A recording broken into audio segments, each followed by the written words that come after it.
Meu nome é Mariana Alves e aos 35 anos, jamais imaginei herdar 11 milhões de reais do meu tio, o sempre enigmático Alisson Alves. Eu estava voltando para casa, animada, pronta para contar ao meu marido, o Eduardo, ou simplesmente Dudu, a notícia que mudaria nossas vidas, quando meu mundo, literalmente, desabou. Acordei no hospital, com o corpo todo dolorido, parecendo ter levado uma surra da vida. As horas se arrastaram, depois os dias, mas o Dudu não apareceu. Quando finalmente consegui falar com ele pelo telefone, suas palavras machucaram mais do que qualquer ferimento. Agora, deitada aqui, observando-o entrar de mãos dadas com a nova esposa, jamais pensei que ouviria dela aquelas palavras cortantes, ditas com a convicção de quem não tem vergonha na cara.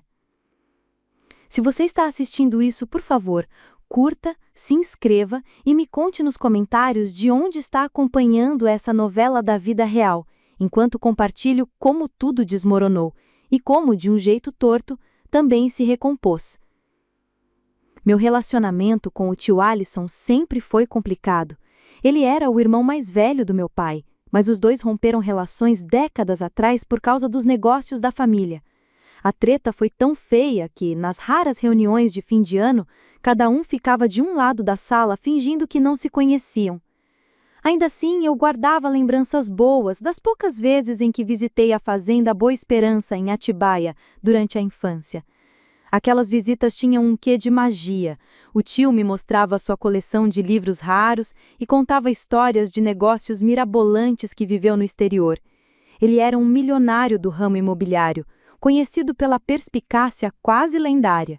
Mas na vida pessoal era solitário, nunca casou, nunca teve filhos, dedicou-se só ao trabalho. O que eu só descobriria muito depois é que ele me observava de longe, em silêncio. "Você me lembra eu na sua idade", disse num dos raros encontros quando eu tinha 12 anos. Inteligente, teimosa e sem medo de falar o que pensa. Depois que me formei e me mudei, ele começou a me mandar cartões de aniversário e cartas ocasionais. Eu respondia de forma educada, mas sempre curta, sem saber como quebrar aquela barreira de família rachada. As cartas eram cheias de comentários sobre negócios, algumas perguntas sobre minha vida, nada demais. Só mais tarde percebi que ele estava, pouco a pouco, construindo uma ponte entre nós. 6 meses antes do acidente, descobri por um primo distante que o tio estava internado com uma doença cardíaca grave. Decidi visitá-lo no hospital. Lembro de vê-lo frágil, tão diferente da figura imponente da minha infância. Ainda assim, seus olhos brilharam quando entrei no quarto. "Mariana", sussurrou, "eu sempre soube que você voltaria."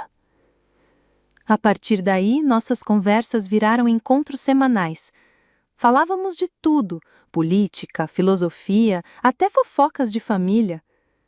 A velha briga com o meu pai nunca foi mencionada, e eu também não quis tocar no assunto. Era como se tivéssemos assinado um acordo silencioso: recomeçar. "A vida é curta demais para ressentimentos", me disse uma vez. Aprendi essa lição tarde demais. 3 meses depois, ele faleceu tranquilamente, dormindo. Chorei mais do que esperava. Quanto ao Dudu, nossa história começou há 7 anos, numa exposição, na Galeria Paulista de Arte Contemporânea, em São Paulo. Eu estava lá cobrindo o evento para a revista Viver São Paulo, onde eu trabalhava como repórter. Ele era um dos artistas em destaque, cheio de pompa e discurso de gênio. Suas pérolas abstratas chamavam a atenção, e ele falava delas com uma paixão magnética. "Arte é enxergar o mundo de outro jeito, é achar a beleza até no caos", disse quando o entrevistei. Achei bonito e logo começamos a sair. Em menos de um ano já estávamos casados, numa cerimônia simples, nada de ostentação, só bolo, música e um ou outro parente reclamando da cerveja quente. Eu segurava as pontas com um emprego estável numa agência de publicidade, enquanto ele se jogava de cabeça no sonho artístico. Nos primeiros anos até que deu certo. Morávamos num AP apertado, mas cheio de planos para o futuro. Eu revisava textos de madrugada, ele pintava até o sol nascer. Éramos parceiros. Só que nos últimos 2 anos, a coisa degringolou. A carreira dele empacou e a frustração o transformou num homem mal-humorado e ausente. Dizia que precisava de espaço criativo e sumia por horas. Quando voltava era sempre a mesma desculpa, estava fazendo networking. Enquanto isso, nossa conta bancária ia pro vinagre. Ele torrava a grana em tintas e telas caras que ficavam encostadas no canto da sala. Você não entende o processo artístico, ele retrucava sempre que eu perguntava sobre dinheiro. Parecia mais desculpa de quem tinha se acomodado do que justificativa. Foi então que recebi a ligação do Dr. Álvaro Nogueira, advogado do meu tio. Senhora Mariana Alves, aqui é o Dr. Álvaro Nogueira. Estou cuidando do espólio do Sr. Alisson Alves. Poderia vir ao meu escritório hoje? Fui sem grandes expectativas, talvez esperando uma lembrança de família, mas quase desmaiei quando o advogado deslizou o testamento pela mesa. O tio havia me deixado absolutamente tudo. Todo o patrimônio, avaliado em 11 milhões de reais, além dos bens da família. Anexada ao testamento havia uma carta dele, escrita à mão. Querida Mariana, se você está lendo isso, já não estou mais aqui. Observei você crescer de longe, admirando sua força e bondade. Você tem a mesma chama que eu tinha, mas com a sabedoria que me faltava. Este dinheiro é uma ferramenta, não uma solução. Use-o bem, seja feliz e nunca esqueça que a verdadeira riqueza não se mede em reais. Com carinho, seu tio Alisson. Assinei os papéis em poucos dias. 11 milhões de reais. Era surreal. Eu poderia pagar todas as nossas dívidas. O Dudu poderia se dedicar à arte sem a pressão financeira. Compraríamos uma casa, viajaríamos, até pensar em filhos. As possibilidades pareciam infinitas. Na saída, passei na H. Stern e comprei um relógio Rolex para o Dudu, como símbolo de um recomeço. Decidi não contar a novidade por telefone. Uma notícia dessas pedia uma comemoração em grande estilo. Resolvi ligar para ele mesmo assim, só para dizer que voltaria mais cedo com boas notícias. O Eduardo parecia distraído, quase irritado. Estou no meio de um novo projeto artístico, Mariana, bem experimental. Isso é importante, Dudu. Estarei em casa em meia hora. Ótimo. Só não espere muita reação, estou na minha zona criativa. Desliguei com uma pontinha de frustração, mas ainda animada. Quando ele soubesse da novidade, seu humor mudaria na hora, ou pelo menos era o que eu acreditava. Mal sabia eu que aquela ligação seria uma das nossas últimas conversas normais. A chuva começava a cair fininha quando entrei na marginal. O asfalto brilhava sob o sol da tarde e o trânsito fluía até que tranquilo para um dia de semana. Liguei o rádio e deixei uma música animada rolar, ensaiando mentalmente como contaria ao Dudu sobre a herança. Talvez eu pedisse para ele fechar os olhos, colocasse o relógio Rolex em suas mãos e então soltasse a bomba da notícia.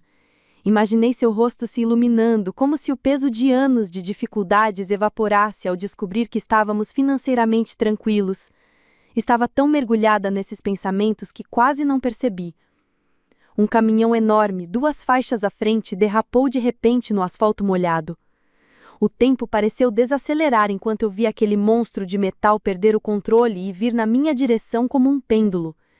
Virei o volante com força, mas já era tarde. O impacto foi ensurdecedor. Metal contra metal, meu carro rodando sem controle. O airbag explodiu no meu rosto com um estrondo. No meio do caos, lembro de ver a caixinha do relógio se abrir e o Rolex deslizar pelo painel como se fosse cena de novela em câmera lenta. Meu último pensamento consciente foi sobre um outdoor da Porto Seguro, com o slogan "Proteja o que mais importa". Ironia do destino. Depois disso, só escuridão. Acordei com o bip insistente dos monitores e o cheiro inconfundível de hospital. Parecia que meu corpo tinha passado na fila do moedor de carne e levado 2 giros extras. Até respirar doía. Tentei me mexer e me arrependi imediatamente. Calma, não se mova, disse uma voz suave. Forcei a vista e vi uma enfermeira de uniforme azul ao meu lado. O crachá dela dizia: Marília, enfermeira registrada. O que aconteceu? Minha voz saiu rouca. Você sofreu um acidente grave na rodovia Castelo Branco. Está inconsciente há quase 2 dias. 2 dias? Aquilo bateu como um tijolo. Meu marido, o Eduardo, ele sabe que eu tô aqui? O rosto de Marília mudou sutilmente. Entramos em contato pelo número de emergência do seu celular. Deixei várias mensagens, mas ele não apareceu. Tenho certeza de que logo ele virá. Disse, mas sem convicção. Mais tarde, o Dr. Ricardo Fonseca veio explicar a extensão dos ferimentos. 3 costelas quebradas, uma concussão forte, uma fratura exposta na perna direita que exigiu pinos cirúrgicos e várias lacerações. O pacote completo. Você teve uma sorte enorme, disse ele. O motorista do caminhão não sobreviveu. Sorte? Deitada ali sem conseguir falar com meu marido, não parecia sorte. Tentei ligar para o Dudu várias vezes, mas só caía na caixa postal. Mandei mensagens, todas entregues, mas sem resposta. Cada hora sem retorno aumentava minha angústia. A enfermeira Marília acabou se tornando mais que cuidadora. Virou praticamente minha confidente.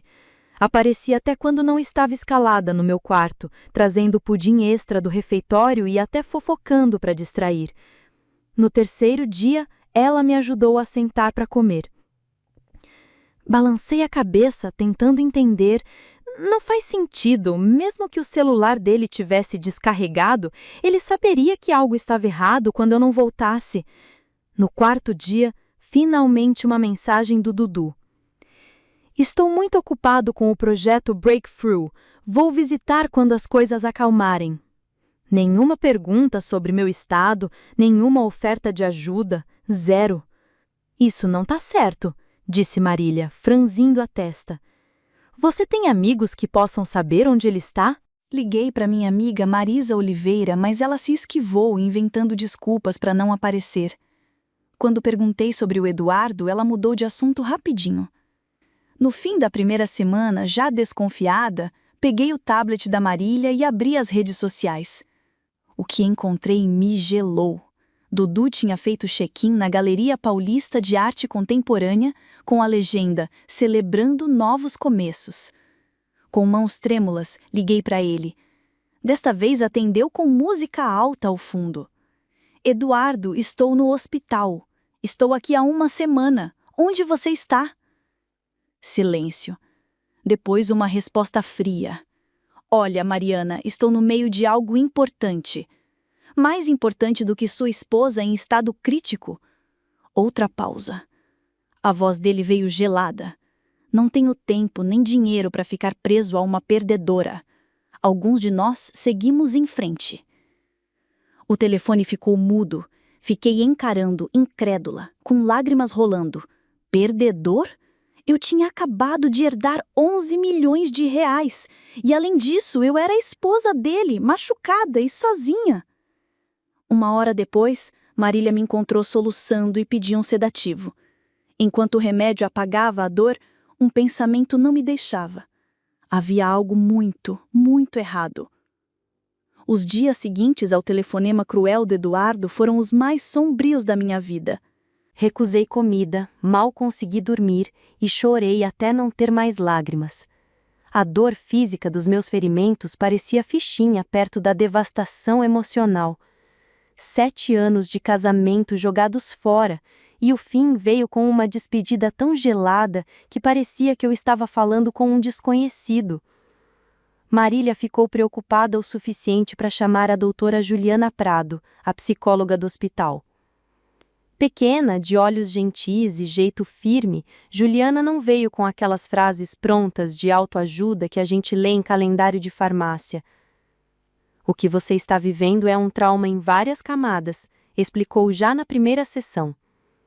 Lesão física, traição emocional e o choque do abandono repentino. É normal sentir como se estivesse se afogando. Ele sabia? Perguntei, sem esperar resposta. Sobre o dinheiro, quero dizer. Que dinheiro? Ela rebateu. Eu não tinha contado a ninguém sobre a minha herança. Achava irrelevante diante do caos. Mas, de repente, comecei a desconfiar que esse detalhe era a peça-chave para entender o comportamento do Eduardo. Herdei 11 milhões de reais no dia do meu acidente, confessei. Eu estava indo contar a ele quando tudo aconteceu. As sobrancelhas de Juliana quase saltaram da testa. Isso muda muita coisa. 2 dias depois, Marisa finalmente apareceu. Entrou devagar, com um buquê de flores meio murcho na mão, desviando o olhar como se fosse uma criança pegando bala escondida. Você está horrível, soltou e logo fez cara de arrependida. Desculpa, saiu errado. Por que você está me evitando? Perguntei direto. Os remédios cortaram minha vontade de socializar, respondeu, largando as flores no colo e afundando na cadeira. Eu não sabia o que dizer, Mariana. Tá tudo uma bagunça. Me conta o que tá rolando com o Dudu. Ela girava a aliança nos dedos, nervosa. Ele tá com outra agora, uma tal de Sandra Andrade. As palavras bateram em mim como se eu tivesse sido atropelada outra vez. Como você quer dizer com outra? Nós somos casados. Ele anda dizendo por aí que você não sobreviveu ao acidente, sussurrou Marisa, quase chorando. Semana passada fez até uma cerimônia pequena na casa dele. Eu não tive coragem de ir. O quarto girou. Ele tá dizendo para as pessoas que eu morri enquanto tô aqui internada?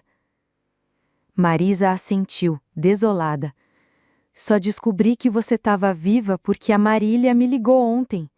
O Eduardo bloqueou todas as suas redes, trocou as fechaduras do apartamento. Mostra ela, exigi. Com relutância, Marisa pegou o celular e abriu o Instagram. Lá estava meu marido, sorridente, abraçado a uma mulher alta, de cabelos escuros. Estavam na Galeria Paulista de Arte Contemporânea, brindando com champanhe como se fossem um novo casal sensação da revista Viver São Paulo. Algo no rosto dela me incomodava. Jovem, 20 e poucos anos, bem arrumada com traços que lembravam os meus. O nome dela é Sandra Andrade. Trabalha como assistente na galeria, explicou Marisa. Se conheceram há uns 3 meses. Enquanto você cuidava do seu tio Alisson na fazenda Boa Esperança, ele já estava se engraçando com ela. Me deu ânsia. E tem mais, continuou Marisa. O pessoal comenta que eles se casaram no civil no último fim de semana. Meu marido me declarou morta e casou com outra poucos dias depois do meu acidente. Era tanta traição junta que meu coração disparou e o monitor começou a apitar feito panela de pressão. Chega por hoje, disse Marília, firme, guiando Marisa para a porta. Sinto muito, Mariana. Devia ter contado antes. Depois que ela saiu, Marília ficou ao meu lado, sólida como um poste da Paulista. Você precisa de ajuda jurídica, disse ela com aquela calma de quem fala o óbvio. E tinha razão. No dia seguinte, com a ajuda dela, liguei para o Dr. Álvaro Nogueira. Mariana já estava preocupada. Estava tentando falar com você sobre umas coisas sérias, disse o advogado. Deixa eu adivinhar. Meu marido foi atrás da minha herança? Mais que isso, ele apareceu no meu escritório dizendo ser seu parente mais próximo. Trazia a certidão de casamento e até um atestado de óbito suspeito. Estava exigindo acesso à herança. Então ele está tentando me roubar, concluí, e tudo fez sentido. Sim, e não está sozinho. Trouxe uma jovem que apresentou como sua irmã, dizendo que ela também teria direito ao dinheiro. Eu não tenho irmã, rebati. Até que gelei. Qual era o nome dela? Vanessa, algo francês. Minha mente disparou. O rosto familiar. A semelhança comigo. O timing perfeito.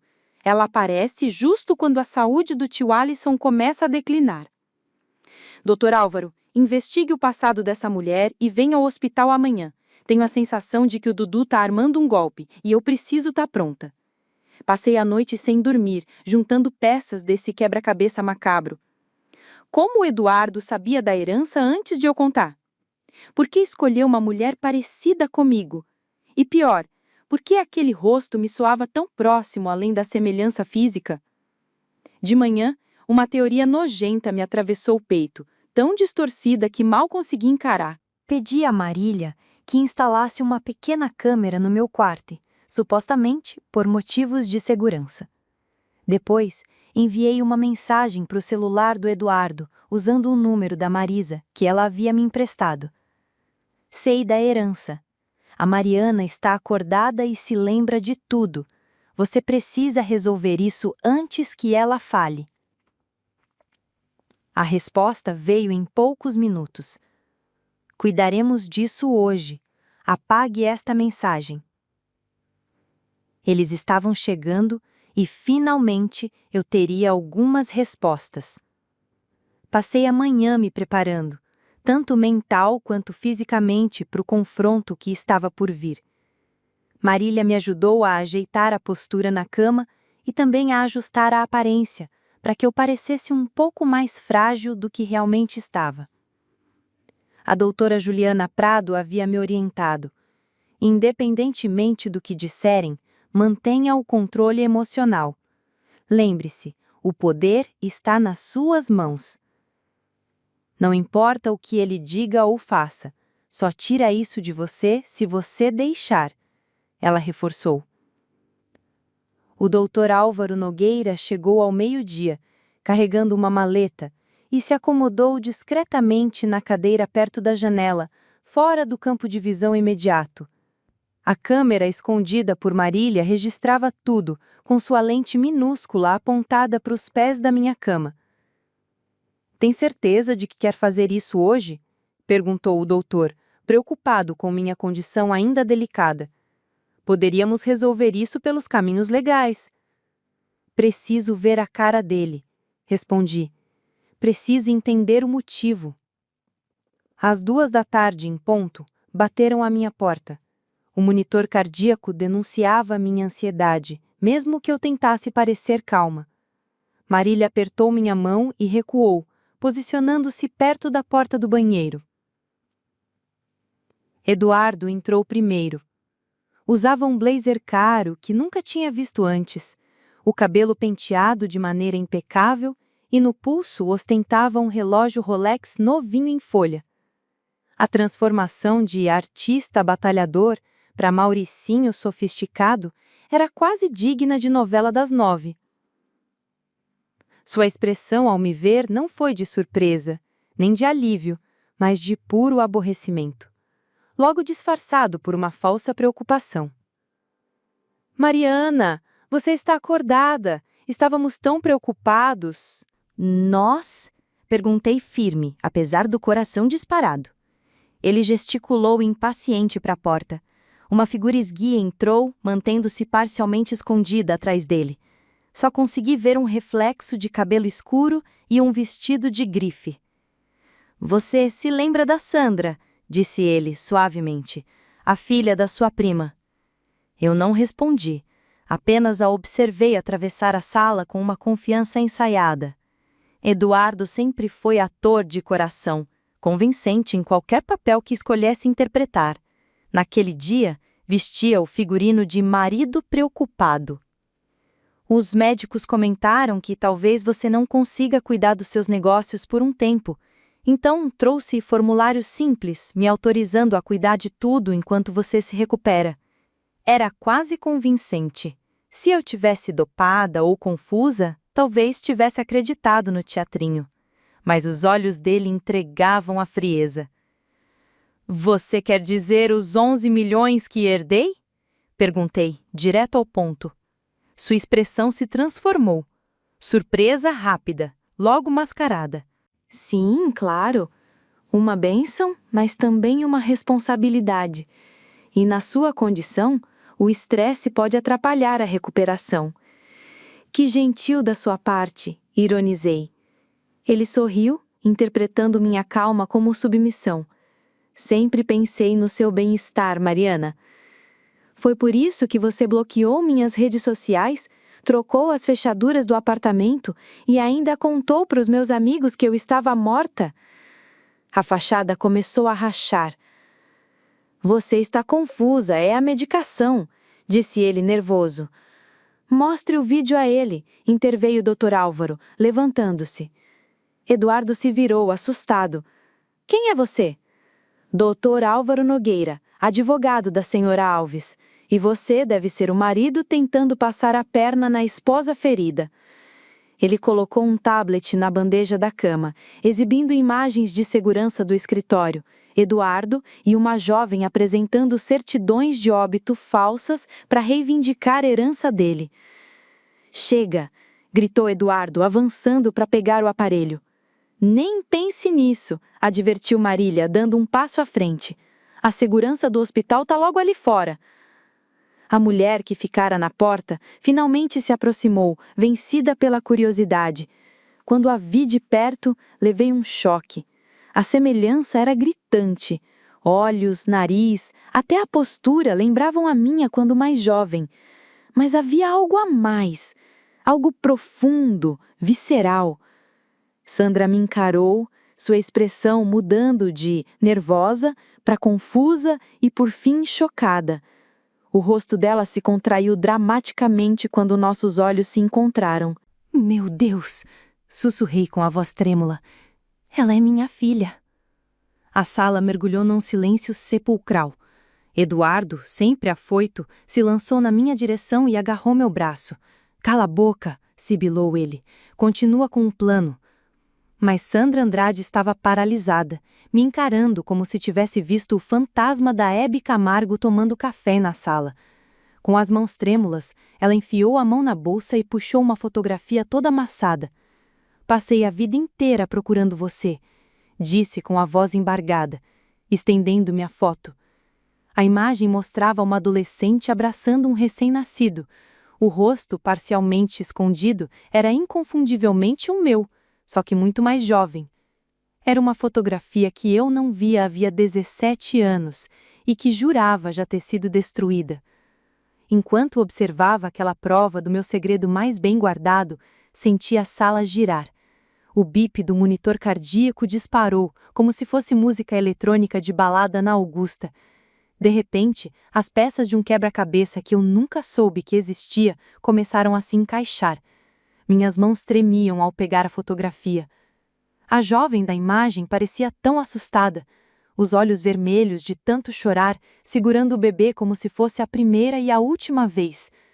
Onde você conseguiu isso? Sussurrei. Estava comigo quando fui adotada, respondeu Sandra, suavemente. O único elo que eu tinha com minha mãe biológica.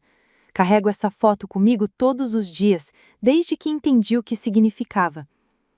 Eduardo tentou intervir. Isso é ridículo, ela tá confusa, só quer manipular a situação. Fica quieto, Dudu. Falei com uma autoridade que até eu mesma estranhei.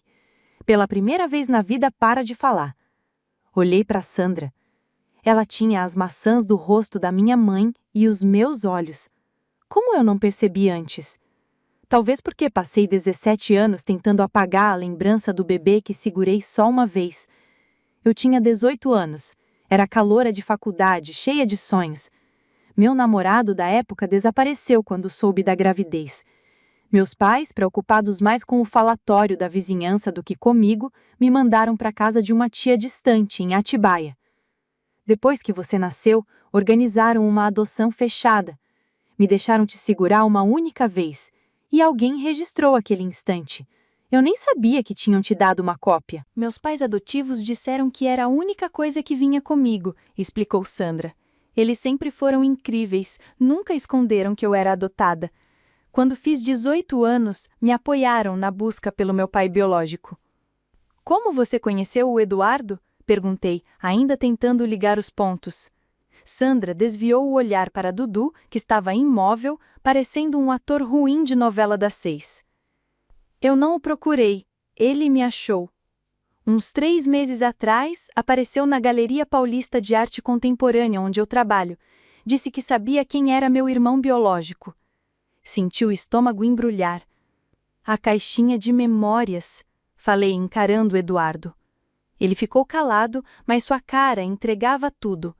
Eu tinha uma caixa de madeira guardada com lembranças daquela época, a pulseira do hospital, um chapéuzinho de bebê e a cópia daquela foto. Achei que estava escondida, mas não bem o suficiente. Ele disse que você também me procurava, que era rica, mas afastada da família, e tinha medo da rejeição. E quando entrou o papo de casamento? Perguntei já amarga. Sandra corou. Foi acontecendo. Ele parecia tão atencioso, tão preocupado em me ajudar a me conectar com você. Há 2 semanas me pediu em casamento, dizendo que você ficaria feliz em me ver casada com alguém em quem confiasse. Eu acreditei, mas aí veio o acidente, e de repente eu valia mais morta do que viva. Eduardo, enfim, explodiu. Você não tem provas de nada, isso tudo é manipulação emocional. Dr. Álvaro Nogueira pigarreou.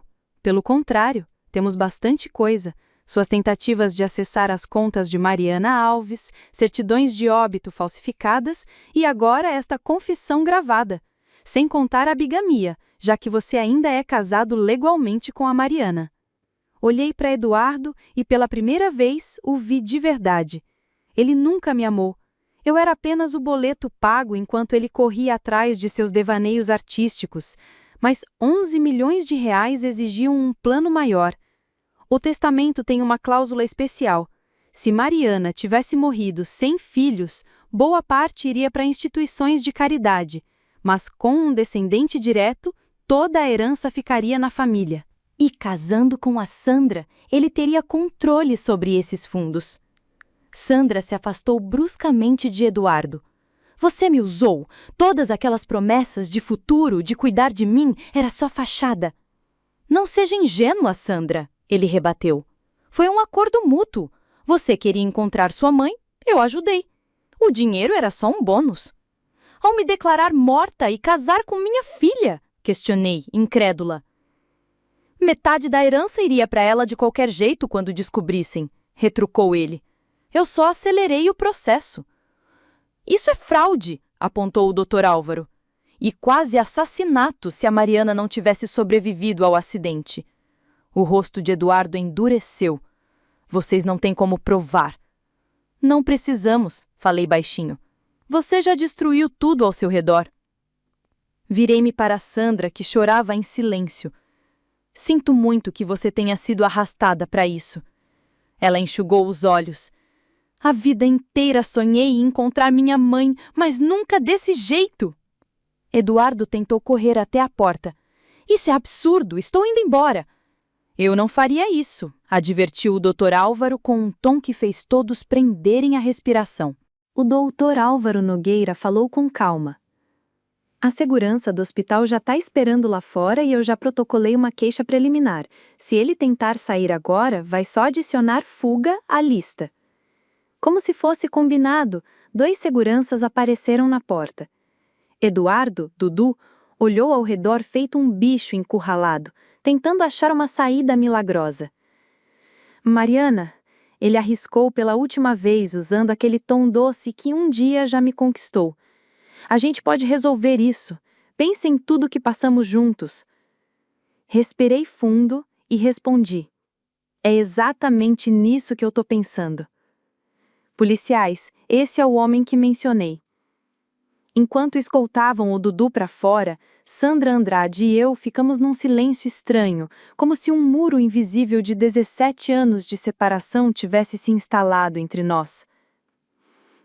Nunca deixei de pensar em você, nem um único dia, confessei quebrando o silêncio. Os dias que seguiram a prisão do Dudu foram uma mistura de reuniões jurídicas, depoimentos policiais e conversas carregadas de emoção. O Dr. Álvaro trabalhava sem descanso para desmontar a rede de fraudes que ele havia montado. Descobriu, por exemplo, que o sujeito tentou acessar minhas contas bancárias várias vezes, usando documentos falsos. Ele foi bem minucioso, explicou o doutor em uma das nossas conversas no hospital. Criou até um rastro de papel dizendo que você tinha discutido a herança com ele, chegando ao absurdo de falsificar e-mails entre vocês. Perguntei, não por preocupação com o Dudu, mas para entender o tamanho da encrenca. E qual é o pepino que ele arrumou para si mesmo? Fraude, falsificação, tentativa de furto qualificado, bigamia e, possivelmente, conspiração. Se conseguirmos provar que ele te deixou sem socorro médico de propósito, a pena pode ser bem pesada. A ficha ainda não caía. Era como assistir a novela da vida de outra pessoa. 7 anos de casamento e eu nunca tinha conhecido de verdade o homem que dormia ao meu lado. E o casamento com a Sandra? Já entraram com pedido de anulação. Como o casamento com você nunca foi dissolvido, o com ela não tem validade. Além disso, as provas de manipulação e fraude tornam tudo ainda mais fácil. A Sandra começou a me visitar todos os dias depois do confronto. No começo, a gente parecia duas estranhas. Longos silêncios, perguntas engasgadas. Afinal, como retomar contato com a filha que se deixou para trás por 17 anos e ainda mais numa situação tão absurda? Me conta dos seus pais. Quero dizer, os pais que te criaram. O rosto dela se iluminou. Eles são maravilhosos. Meu pai é professor de ciências no colégio e minha mãe trabalha como bibliotecária. Sempre fizeram questão de me lembrar que eu era amada e desejada. Sorri emocionada. Isso me deixa feliz. Era tudo o que eu queria para você. Ela completou meio tímida. Eles querem te conhecer quando você estiver pronta. Nunca falaram mal de você. Sempre disseram que você era muito jovem e só queria que eu tivesse as oportunidades que você não podia me dar. Meus olhos marejaram. Me parecem pessoas extraordinárias. Sandra então soltou a pergunta que carregava no peito. Mas por que você nunca tentou me procurar? Respirei fundo. Parte foi vergonha. Parte porque achei que seria melhor para você cortar todos os laços. E parte foi medo. Medo de quê? Ela insistiu. De que você me odiasse por ter desistido de você. De que me fizesse perguntas sem respostas boas. De que, ao ver você feliz com outra família, meu coração se partisse de novo. Ela segurou minha mão com firmeza e disse: Eu jamais poderia te odiar. Tenho perguntas, sim, mas entendo que você só era uma adolescente diante de algo impossível. O perdão que ela me deu, tão de graça, quebrou algo dentro de mim. Pela primeira vez desde o acidente, chorei sem parar, lavando 17 anos de culpa e arrependimento. Marília, que estava verificando meus sinais vitais, saiu discretamente para nos dar privacidade. Enquanto minhas feridas emocionais começavam a cicatrizar, a recuperação física também seguia. Os cirurgiões tinham feito um trabalho incrível na minha perna, mas o caminho até a mobilidade plena seria longo. As sessões de fisioterapia me deixavam moída, às vezes tão cansada que eu parecia ter carregado as compras da feira até o 10º andar sem elevador. Você está evoluindo muito bem, garantiu o Dr. Ricardo Fonseca numa das consultas. Muitos pacientes ainda estariam acamados com esses ferimentos. Olhei para Sandra, que já até acompanhava minhas sessões para dar apoio moral. Eu tenho uma boa motivação.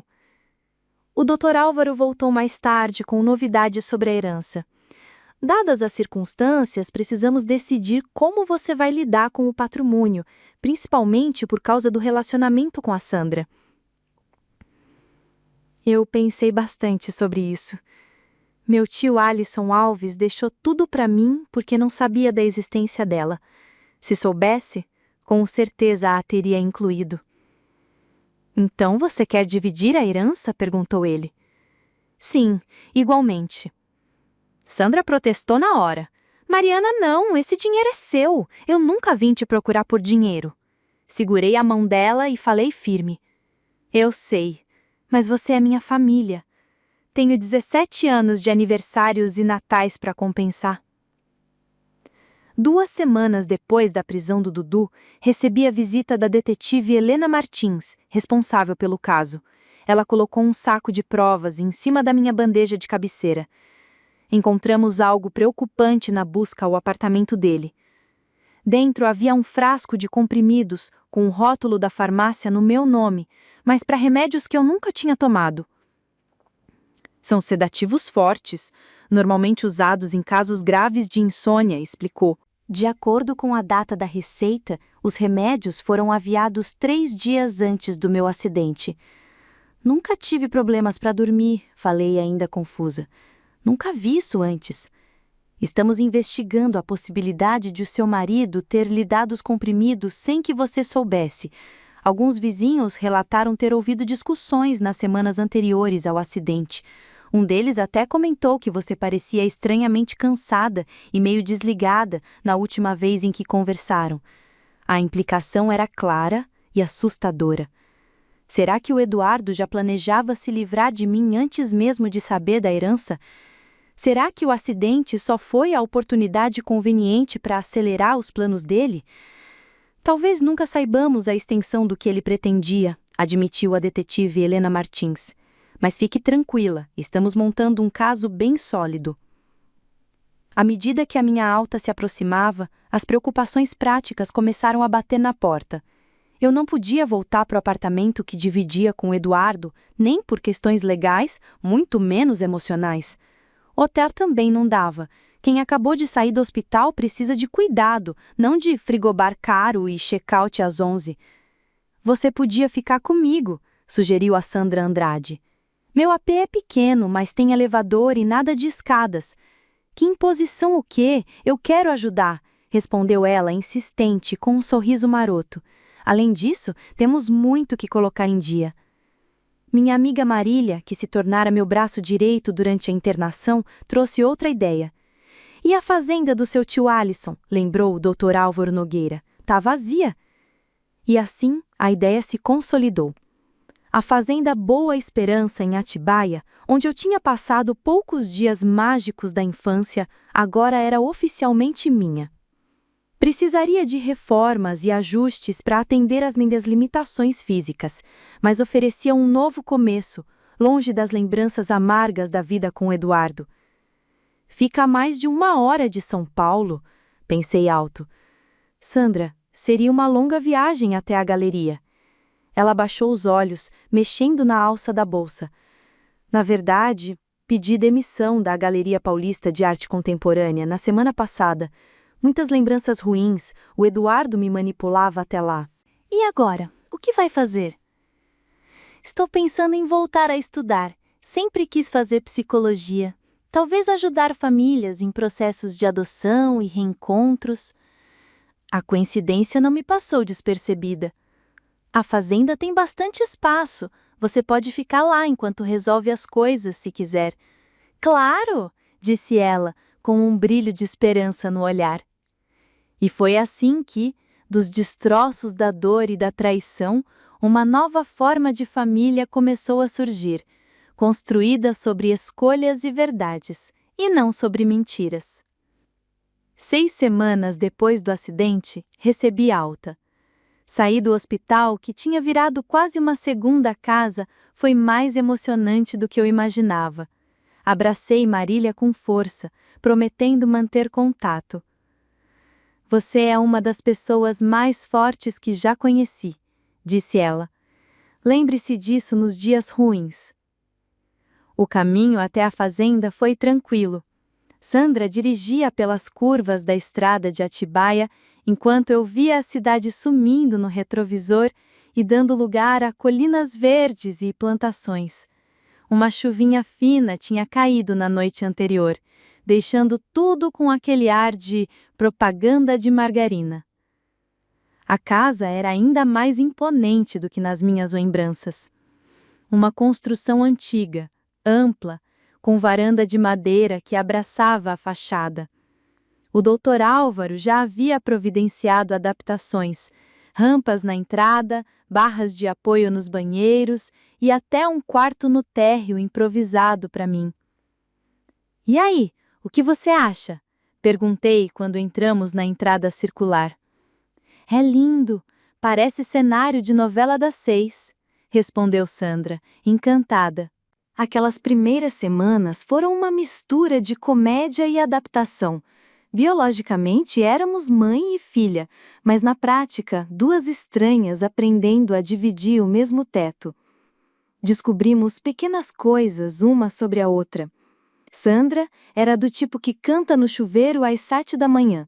Eu, por outro lado, só funcionava depois da segunda xícara de café, e em silêncio. Essas revelações, aos poucos, foram construindo uma ponte entre nós. Minha recuperação física seguiu firme, com fisioterapia em casa 3 vezes por semana. A dor não sumiu de uma hora para outra, mas foi mudando, de pontadas cortantes para incômodos suportáveis. Cada avanço era motivo de celebração, e Sandra fazia questão de aparecer com cupcakes da padaria da esquina. A parte emocional era mais complicada. A doutora Juliana Prado continuava me atendendo por videochamadas, ajudando a processar tanto a traição do Eduardo quanto o reencontro com a filha que eu havia deixado para trás. Relacionamentos nascidos em momentos extremos podem ser fortes, mas também frágeis, alertou ela. Dê tempo a você e a Sandra para construírem algo sólido. Segui o conselho. Criamos rituais. Noite de filmes aos domingos, aventuras culinárias às quintas, caminhadas curtas pela fazenda conforme minhas pernas voltavam a responder. Preenchemos aos poucos o buraco de 17 anos sem convivência. Até que, uma noite, Sandra resolveu tocar no assunto que ambas evitávamos. Gostaria que você conhecesse meus pais adotivos. Meu estômago revirou. Marcamos o encontro para o fim de semana seguinte. Eu perdi dias ensaiando frases, pensando na roupa certa, no jeito de agradecer por terem criado a filha que eu não pude. No sábado, fiquei andando de um lado para o outro no hall da fazenda, apoiada na bengala, nervosa como se fosse para uma entrevista de emprego. Quando enfim chegaram, Marco Antônio e Vanessa Laurindo eram exatamente como Sandra havia descrito. Pessoas simples, calorosas, sem julgamentos. Me receberam com um abraço, não com o dedo em riste. Sempre nos consideramos os guardiões da Sandra até que você pudesse voltar a fazer parte da vida dela. Vanessa Laurindo me disse durante um chá da tarde na varanda. Somos muito gratos por esse dia ter chegado, mesmo nessas circunstâncias complicadas. A generosidade deles me deixou emocionada. Em vez de me verem como uma ameaça ao vínculo que tinham com a Sandra, me acolheram como parte da família. No fim da visita, já tínhamos combinado viagens de férias e futuros encontros, como se nossa família fosse se expandindo naturalmente, ainda que nada nela fosse convencional. Enquanto isso, os processos contra o Eduardo seguiam em segundo plano. Compareci às audiências quando necessário e o encarei do outro lado da sala com uma força que nem sabia que tinha. Ele havia perdido todo aquele charme de artista boêmio que sempre usava como máscara. No macacão laranja da prisão, parecia apagado, quase encolhido. Quando foi condenado a 8 anos de prisão por fraude e outras acusações, não senti vingança nem alívio barulhento. Foi só um silêncio interno, como se finalmente um peso tivesse caído. Você ainda o ama? Sandra me perguntou certa vez depois de uma audiência mais difícil. Não, respondi de verdade. O que lamento é a pessoa que pensei que ele fosse, mas aquela pessoa nunca existiu. Ele inventou aquele personagem como quem pinta um quadro para enganar os outros. As estações mudaram e com elas a fazenda também. Plantamos um jardim na primavera e transformamos aquele espaço esquecido em algo vivo, cheio de cores. Cuidar da terra me deu uma alegria inesperada, talvez porque eu também estivesse me reconstruindo. Seguindo os conselhos do Dr. Álvaro Nogueira, criamos uma fundação beneficente em nome do tio Alisson Alves, voltada para apoiar jovens mães solteiras e incentivar práticas éticas de adoção. A ironia de usar justamente a herança para isso não me passou despercebida, mas senti que finalmente estava dando um significado novo à dor. Sandra entrou na universidade naquele outono, indo e voltando para as aulas, mas continuando a morar conosco na Fazenda Boa Esperança. Sua paixão pela psicologia transparecia em tudo. Sempre buscava entender as motivações por trás dos comportamentos das pessoas. Você teria sido uma péssima esposa de artista, disse ela uma noite enquanto víamos o pôr do sol. Prática demais, pé no chão demais. E mesmo assim tentei ser por 7 anos, respondi com ironia. Porque achava que amar era carregar o sonho de outra pessoa nas costas, mesmo que esmagasse o seu. A sagacidade dela me comoveu. Quando ficou tão sábia assim? Perguntei. Eu tive bons pais, disse simplesmente.